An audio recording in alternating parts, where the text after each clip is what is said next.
Pulau Bali sebagai destinasi wisata Indonesia terus bertumbuh, bergeliat, dan senantiasa menebarkan pesona bagi wisatawan global maupun domestik. Salah satu kunci memastikan pariwisata Bali tetap menarik adalah kehandalan infrastruktur dan konektivitas. Bandara I Gusti Ngurah Rai sebagai pintu masuk utama terus mengalami pertumbuhan signifikan dari sisi jumlah penumpang, baik wisatawan asing maupun domestik, di mana diharapkan memiliki kapasitas pelayanan hingga 24 juta penumpang di akhir tahun 2025. Angka ini masih akan terus bertumbuh hingga tercapainya kapasitas pengembangan maksimum bandara sebanyak 37,9 juta penumpang di akhir tahun 2034. Perkembangan jumlah wisatawan tak pelak menyebabkan terganggunya akses keluar masuk pergerakan orang dan barang yang mau tidak mau harus direspon dengan seksama. Kemacetan akut sulit dihindarkan, sehingga berdampak pada kenyamanan wisatawan saat datang ke Bali. Belum lagi kemacetan yang menjadi santapan sehari-hari di kawasan kota, Seminyak, dan Canggu menambah problem yang harus segera dipecahkan.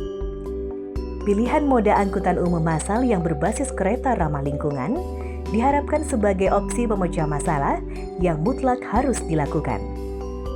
Namun demikian, budaya dan kearifan lokal Bali dengan nilai luhur yang dihormati dan dikagumi dunia haruslah tetap dijaga sehingga tetap ajeg dan lestari. Penyiapan dan pembangunan angkutan massal haruslah bisa selaras dengan hal di atas. Untuk jangka pendek dan menengah, mendesak diperlukan moda angkutan kereta. Hal ini dituangkan dalam Pergub Nomor 9 Tahun 2024. PT SBDJ melakukan engagement dengan konsultan teknis, bisnis, dan hukum untuk menunjang persiapan proyek. Dan ditunjuk 3 konsultan. BCG, The Boston Consulting Group, memberikan pendampingan dan konsultasi untuk aspek strategi lelang dan bisnis komersial. Arup Internasional, memberikan pendampingan dan konsultasi terkait aspek teknis. WHNSD, William Hendrik dan Siregar, Joyonegoro, memberikan pendampingan, konsultasi dan nasihat dari aspek hukum dan perjanjian kontraktual. Lintasan angkutan massal tersebut akan ditempatkan di bawah tanah atau subway dengan perhentian beberapa stasiun yang menghubungkan wilayah pariwisata padat yaitu Kuta, Seminyak, dan Canggu. Dan untuk jangka panjang, diharapkan fase-fase berikutnya yang dapat menyentuh sentra wisata lainnya seperti Sanur, bahkan hingga ke Ubud.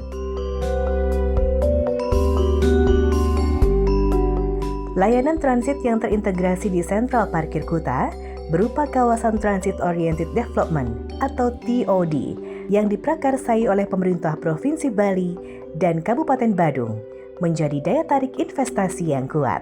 TOD Sentral Parkir akan menjadi pusat kegiatan baru yang dapat menarik berbagai aktivitas ekonomi, rekreasi, konvensi, dan eksibisi dengan kapasitas yang besar, modern, dan dicapai tanpa perlu menggunakan kendaraan pribadi dari berbagai penjuru wilayah dan pasar dan Badung. TOD ini juga akan menjadi penyangga lintas yang ramah lingkungan. Kehadiran moda angkutan massal dan wilayah pengembangannya ini, selain memastikan wilayah mobilitas yang pasti, terukur, dan nyaman, juga akan memberikan kesan kepada wisata global bahwa Bali tetap lestari, namun mampu bertransformasi, memberikan kenyamanan, serta tetap berdaya saing tinggi, menjadi destinasi terunggul dan berkelanjutan, menyambut Indonesia Emas 2045.